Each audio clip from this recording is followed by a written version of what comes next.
Мальт гэж газар дундын тэнгист оршиж байгаа ийм арлын бүгд найрамдах улс төвөгсөх гадаад бодлого тууштай явуулсан. За энэ стратегийн маш чухал байршилд байдаг. За Европ болоод Африк төвийг хооронд нь холбож байгаа гол гүүр. За тэгээд Европ Африк төвийн дунд оршиж байгаа стратегийн чухал байршилтай. Тэр утгаараа бол Британийн цэргийг нутгаасаа гаргасны дараа бол төвөгсөх бодлого тууштай зарласан.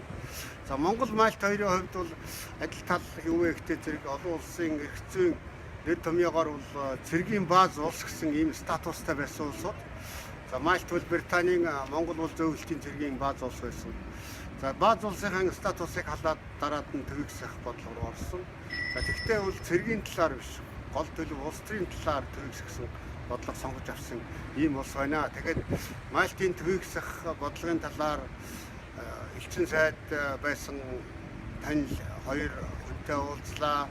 За төр нийгмийн ахмад ажилтнтай уулзлаа. За эрдэмтэн судлаачтай уулзж үзлээ. За эдний яриагаар бол ерөөсөө Мальт төвийг сагснараа бол хоцсон.